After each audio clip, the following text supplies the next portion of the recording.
네, 안녕하십니까. 아이들은 지금 자러 들어가고, 저는 오늘 낮까지 이걸 다 읽고 읽었던 내용들을 정리를 한 것을 지금부터 말씀을 드리려고 하는데, 글로 적으면 너무 길어질 것 같아서 그래서 영상으로 제작을 해보았습니다. 아이들이 지금 자고 있기 때문에 목소리가 클 수가 없다는 점 양해를 부탁드리고, 일단은 산문집 감사하게 잘 읽었고, 주신 산문집을 읽었던 것만큼 제 생각을 담아서 말씀드리겠습니다. 할 일 없는 사람이라고 아마 타이틀을 정하신 이유는 아마 요 산문집이 요렇게 읽어졌으면 좋겠다. 이 상당히 진심이었던 것도 있고 상당히 일상의 해프닝 같은 것도 굉장히 많았는데 그 중에서 여기와 여기 중에서 나는 여기에 방점을 좀 두고 싶다. 그냥 가볍게 읽어주라는 생각으로 아마 할 일 없는 사람이라는 가장 첫 글을 타이틀로 잡으신 것이 아닌가라고 생각을 해보았습니다. 네, 책 머리에도 감사히 재밌게 잘 읽었고요. 차례에서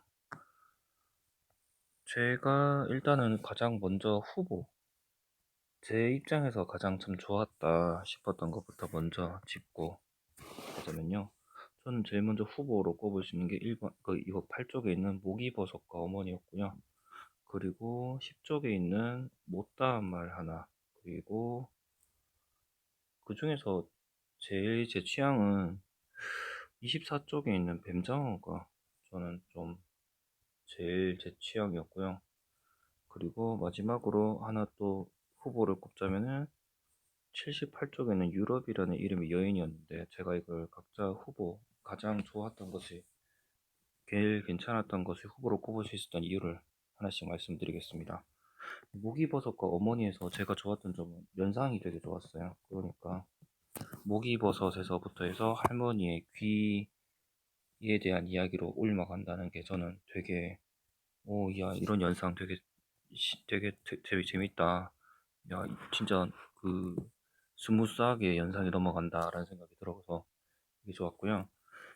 대부분 여기서 좀 가벼운 글들이 많잖아요. 예를 들면은 요 글이라든지 할 일 없는 사람이라든지 아니면은 뭐 즉각 실천하려는 거, 뭐 쇼핑몰 가는 길도 그렇고 이것도 상대적으로는 좀 가벼운 글이었던 것 같고 여기에서 이 글에 쇼핑몰 가는 길에서 그래서 결국은 교통딱지를 끄였는지 안 끄였는지 그것도 좀 궁금했고요. 숙직이라는 글도 상대적으로 뭐 이렇게 해프닝 같은 게 되게 많았던 것 같은데 요 글에서는 진짜 우습긴 싹 빼고 굉장히 진심으로 쓰셨다. 힘을 빡 주시고 정말 진심으로 쓰셨다라는 생각이 들어가지고 이걸 후보로 골랐습니다. 그리고 뱀장어가 저는 되게 좋았다고 생각하는 이유가 이따가 가서 말씀을 드릴 기회가 있을지 모르겠지만 저는 요거의 메타포가 뭐 작자의 의도는 제가 잘 모르겠습니다만은 저는 여기에 메타포가 있다고 생각을 했기 때문에 되게 좋았다고 생각하는데요. 이 작가의 의도와 다르게 꿈보다 해몽이 좋은 경우도 많이 있습니다만 저는 24쪽에 말 나온 김에 가자면은 뱀장어라는 예. 그리고 이따가 얘기할 드리겠지만 글의 구조가 주로 이제 빌드업 그러니까 사전 설명을 빌드업을 먼저 하시고 그리고 그 에피소드를 소개하시고 그리고 가장 마지막에 주제가 되는 내가 하고 싶었던 문장을 두세 줄로 연결하시는 이런 구조가 이제 굉장히 안정적이었다고 생각을 합니다. 여기서 그렇더라고요. 빌드업을 이렇게 하시죠. 큰 거랑에 관한 이야기를 빌드업을 하시고 이거 배경 설명이죠. 그러니까 너희들이 최소한 이 글을 읽으려면 이 정도의 지식은 있어야 된다라는 배경 지식을 빌드업을 하셔가지고 네, 이번 이쪽까지 빌드업이었죠. 그 다음에 이제 글이 이어진 에피소드인데 여기서 제가 왜 메타포라고 생각했느냐면은 요거 때문이었습니다. 네. 의도는 확실하게 잘 모르겠지만은 양식으로 자랐다 해서 고향조차 잊었을까? 고향으로 돌아가면 대게를 실컷 잡아먹어야지 꿈에 부풀어 있지 않았을까라고 생각했는데요. 그냥 저는 이제 제가 읽기로는 아마 어떻게 보면 천국에 대한 메타포라고 메타포가 아니었을까라고 저는 해석을 했고요. 이제 뱀장어가 양식으로 길러지는 뱀장어가 어디에 가고 원래는 어디 있어야 될 뱀장어가 양식으로 자랐다 해서 고향조차 잊었을까? 요거를 보고 아 이거는 어떻게 보면은 메타 한마디 여기 적진 않았지만 메타포일 수도 있겠다, 은유일 수도 있겠다, 천국에 대한 은유일 수도 있겠다는 생각이 들었기 때문에 저는 기교 면에서는 이게 되게 좋았다고 생각하고 근데 쓰신 저자의 입장에서는 저는 여기에서 가장 기교와 표현 면에서 가장 여기에 힘을 주신 것이 아닌가. 그러니까 예를 들면 비유라든지 등등 같은 이런 표현 면에서 가장 주시지 않았을까 싶고 이거를 보면서 저는 정비석 작가의 산정무한이 좀 떠올랐습니다. 그래서 이따가 제가 구분을 한 거를 말 나온 김에 드리자면 저는 이 수필집의 성격을 크게 네 가지 혹은 세 가지로 나눠봤는데요. 첫 번째는 이제 가족 연대기의 글이다. 그리고 두 번째는 일상 에세이, 일상에서 순간적인 예를 들면 순간적인 감정이라든지 혹은 어떤 해프닝 이런 거를 토착을 해서 쓰신 글들이다. 세 번째가 기행문인 것 같았어요. 그리고 네 번째가 그러니까 기행 수필이 되겠죠. 이 경우에는요. 그리고 마지막 네 번째가 단편 소설이라고 해야 될지 모르겠습니다. 그러니까 시점을 바꿔서 1인칭이 아니라 3인칭 소설의 느낌으로 썼다는 생각이 들었는데요. 각각 제가 생각했던 거 가족 연대기에서 크게 두 가지로 저는 나눠봤습니다. 가족 연대기에서 제일 먼저 시골 그러니까 뭐 신당이라든지 안강 같은 시골에서의 가족의 연대기라고 생각을 하는 게 있었고 하나는 어떻게 우리 가족이 대구에 정착을 하게 되었는가에 관한 이야기로 전 나누어 봤고요. 저는 시골에 대한 연대기를 보면서 그 그러니까 그 백년의 고독 마르케스 가보의 백년의 고독이 좀 생각이 났어요. 백년의 고독이 생각났던 부분이 어떤 부분이었냐면 15쪽에 가보면은 산소와 멧돼지가 있었습니다. 산소와 멧돼지라는 곳에 가면은 저는 이 문장이 되게 좋았어요. 어떤 거였냐면요. 세월이 흘러 상석에 적힌 이름이 사람들은 모두 세상을 떠났고 그 후손들이 벌처를 하게 됐다. 저는 이 문장이 되게 좋더라고요. 전 여기서 가르시아 마르케스 아무튼 가보의 백년의 고독이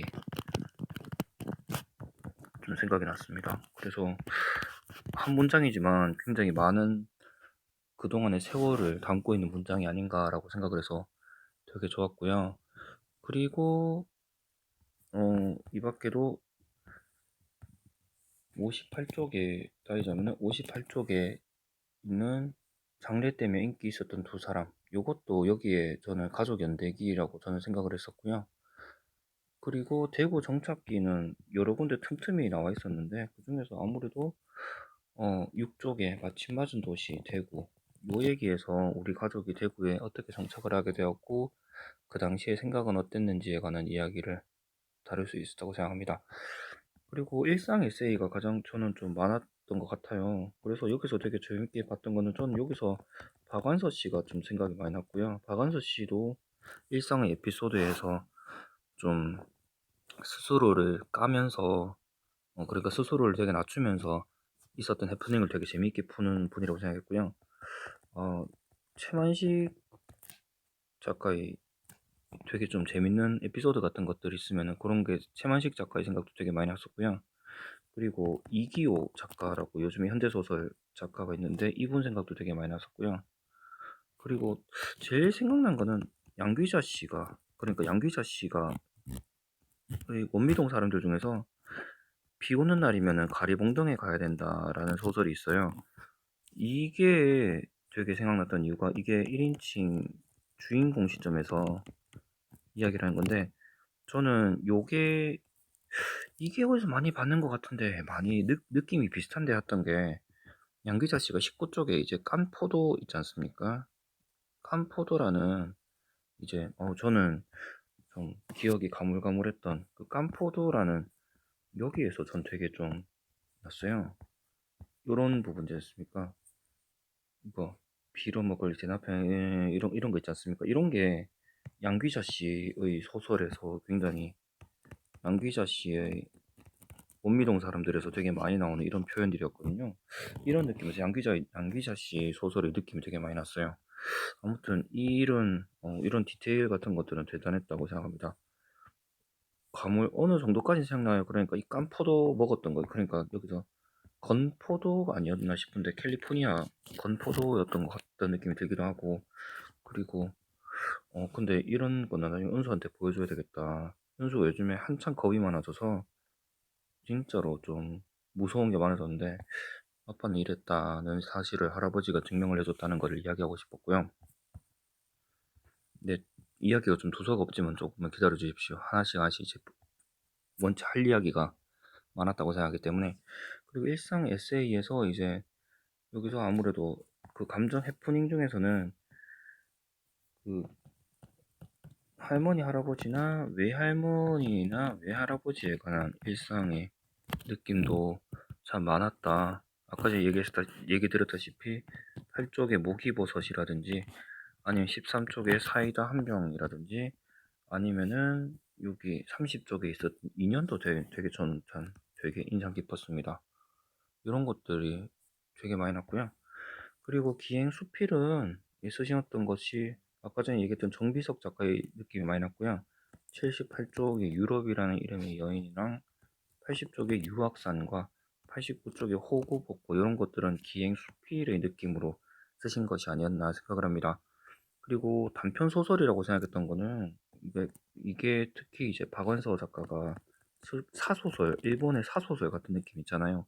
내 개인이 겪은 일인데 그거를 남의 일인 것처럼 이제 시점을 바꿔서 이야기하는 40쪽의 단골 손님이라든지 87쪽의 쪼그리 앉기도 좀 그런 느낌이 있었고 102쪽의 옥산서원 소풍 그리고 98쪽의 신발 임자 이거 재밌었고요. 그리고 105쪽에 곤밥도 이건 제가 알기로는 할머니 이야기잖아요. 근데 할머니 이야기라고 따로 얘기를 안 하시고 제3자의 시선에서 이야기를 했던 것이 되게 좀 재밌었다, 특이했다라고 생각합니다. 네, 아무래도 제가 보면서 제일 웃겨오고 제일 좀 재밌었던 건 이기호라는 사람이 되게 좀 셀프 스스로 망가지면서 이야기를 되게 재밌게 풀어가는 사람 중에 한 사람인데 아무래도 예, 그 49쪽 임산부 배려서 야 이거는 진짜 대박이다. 야 이거는 진짜 이거는 진짜 이건 참 뭐라고 할 말이 없다. 근데 대단하시다라는 생각이 들었고요. 그래서 요 책을 저는 이렇게 네 개의 종류가 담겨 있는 한 편의 글이라고 저는 생각을 했습니다. 그런 의미에서 되게 재밌게 읽었고요. 어, 일단 할머니에 대해서 아무래도 지금도 생존해 계시니까 8쪽과 그리고 24쪽 그리고 6쪽 할머니에 대한 이야기가 되게 많았던 것 같아요.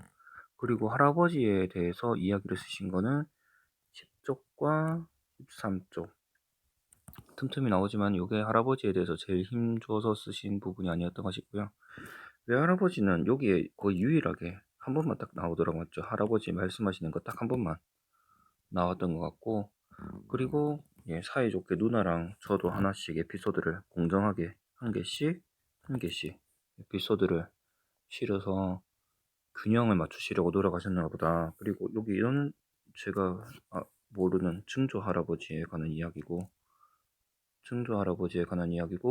그리고 외할머니 이야기는 30쪽에 나와 있죠. 잘 나와 있더라고요. 네, 여기까지인데 특히 사이다 한 병이랑 아니 사이다 한 병 아니고 못다 한 말 하나랑 그리고 가족은 아니지만 되게 가족 이외에서 이 인물들에 대해서 굉장히 인상 깊었던 인물 그러니까 장산댁이라든지 못다 한 말 하나는 할아버지고 그리고 58쪽에 장례 때문에 인기 있었던 두 사람 그리고 60쪽에 성녀 성금 정금출 네, 요 이야기는요, 좀 뭐랄까, 고전 양식 중에서 전 있잖아요. 전 양식, 그러니까 누구 전, 예를 들면은 박지원의 허생전이라든지, 아니면은 무슨 전이냐, 예, 무슨 선생전, 뭐 이런 전 같은 느낌이 되게 많이 났어요. 이 사람들의 일대기를 한 번쯤은 이렇게 그 사람들의 업적을 남겨야 되겠다. 이 사람들이 이런 사람이었다는 것을 의미를 얘기해야 되겠다. 그래서 일종의 좀 평전 같은 느낌도 있었고요. 네, 그래서 요 네 사람이 굉장히 인상 깊은 사람이셨구나라는 생각을 하게 되었습니다.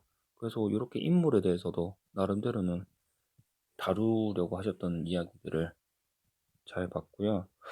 그리고 좋았던 연상작, 그러니까 여기서 표현 중에서는 연상에 대한 표현이 되게 많았던 것 같아요. 그러니까 A에 관해서 이야기를 하다가 요거를 확장해서 B로 넘어간다는 이런 연상 표현이 되게 많았던 게 재밌었고요.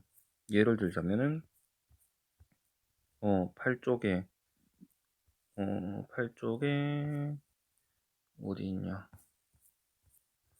네, 8쪽에서 예를 들면, 예, 제일 대표적으로 이렇게 할머니의 귀에 대해서 그 목이버섯 이야기를 하다가 할머니의 귀에 대해서 이야기를 한 것, 요런 연상이 굉장히 스무스하게 진행이 잘 됐다. 그리고 아까 전에 뱀장어 이야기는 드렸고, 그리고 6쪽에서도 여기 아버지의 어린 시절에 관한 이야기를 하다가, 그리고 할머니 이야기로 동대구역적으로 이렇게 연상으로 넘어오는 이런 것들이 굉장히 틈틈이 연계가 굉장히 자연스러웠다는 생각이 들었고요.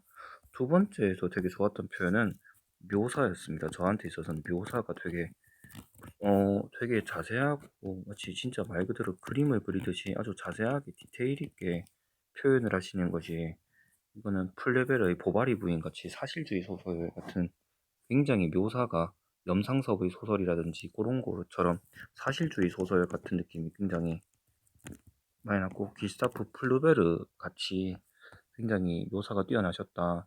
대표적으로 저는 이쪽에 요런 거 있지 않습니까? 요런 거. 그, 제가 분명히 아는 골목인데, 그 골목에 대해서 이야기를 다루고 있는 묘사의 표현 방식이 상당히 좋았다. 그리고 나름대로, 그리고 그 연상과 묘사 요런 것도 있고, 또 하나 좋았던 표현은 가끔씩 가다 반전이 있는 거 있잖아요. 반전. 그 예를 들자면 할 일 없는 사람이라든지, 아니면은 그 아까 전에 얘기했던 그 임산부 배려석이라든지, 잘 나가는 것처럼 보이다가 반전이 있는 것, 그런 것들이 되게 재밌었다. 이런 이야기. 그리고 그 기차에서 삼랑진역에서 벌어지는 이런 거 있지 않습니까? 이런 게 잘 나가는 것처럼 보이다가 나중에 반전으로 되는 이런 것들이 되게 재밌었습니다. 그리고 생각했던 표현이 연상 표현, 묘사가 잘 돼 있었고, 반전이 틈틈이 들어가 있었고요. 네, 그리고 저는 아까 전에 말씀드렸다시피 그 산소와 멧돼지에서 그 문장, 그러니까 이미 여기 적혀 있던 사람들은 다 세상에 없고 그 후손들이 하고 있다. 그리고 그냥 이제 그거를 하시면서 이 사람은 나랑 어떤 인연이 있었을까? 라는 생각을 하셨다는 그 부분에서 되게 좋았어요. 15쪽에, 어, 네, 이런 부분 있지 않습니까? 이런 거, 이런 것, 이런 표현이 어떤 느낌인지 알 것 같아서 되게 좋았고, 그 다음에 좋았던 표현 중에 연상, 묘사, 그리고 반전, 그리고 시간 조절이라고 이름을 해서 붙여봤는데요. 이 표현이 되게 좋았는데, 이 네 개가 저는 되게 눈에 많이 띄었는데요. 시간 조절이라는 게 대표적으로 어디 나와 있냐면, 19 쪽에 보시면 주영이랑 이제 놀았는데, 굉장히 여기서부터는 시간이, 여기서 이제 빌드업 하는 대표적인 장면이죠.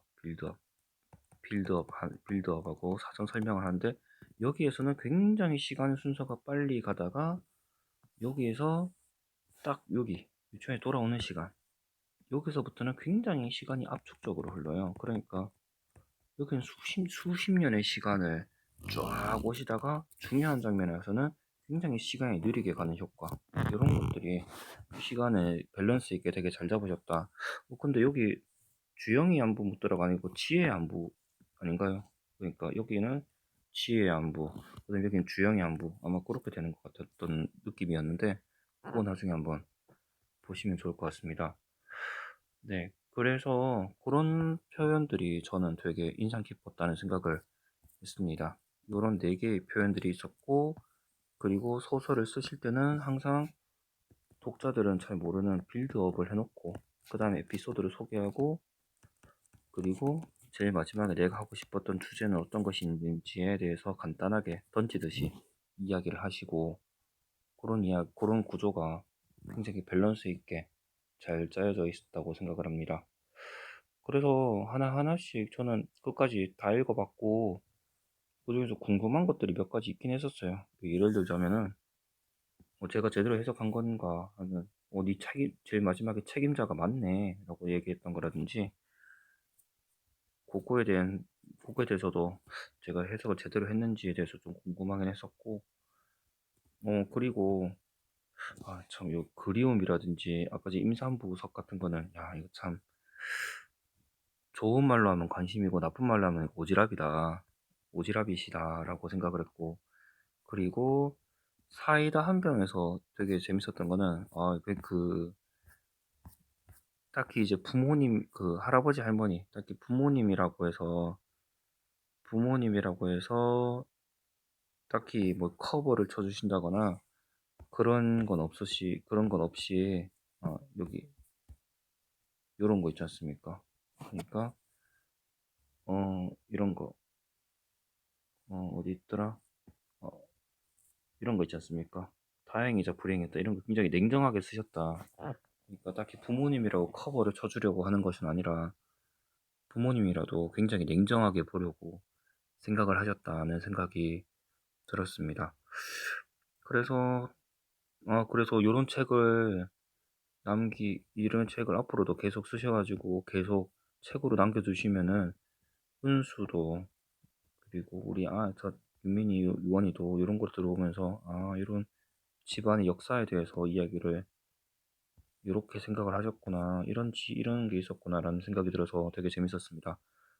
그래서 특히 이제 제 입장에서는 좀 이제 이런 거 있었으면 좋겠다 싶었던 거는, 깜포도 같은 거는 연도가 언제인지 날짜가 언제인지 모르겠어요. 그래서 만약에 그 에피소드 같은 것이 있다면 돼 있는 것도 있고 안 돼 있는 것도 있지만, 연도 같은 것이 혹시나 추가될 수 있는 자료들이 있다면은 참 훨씬 좀 더 좋았겠다 싶은 생각이 들었고, 보시다시피 분노의 언덕 같은 거는 이제 현대에 대한 이야기고, 숙직은 이제 또 과거에 관한 이야기고, 요거 보면서도 좀 이기호 소설의 느낌이 좀 났었어요.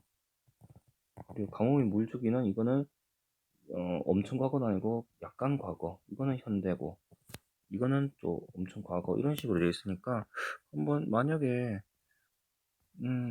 날짜가 있다면은 왔다 갔다 하면서 좀 보기에 좀 더 이해하기가 쉬웠을 수도 있겠다는 생각이 들었습니다. 네, 일단은 제가 드리고 싶었던 이야기는 여기까지고요. 다음번에 더 추가해서 영상을 찍어서 말씀을 드릴 수 있다면 제가 좀 더 여유가 될 때 그렇게 드리도록 하겠습니다. 감사합니다. 잘 읽었습니다.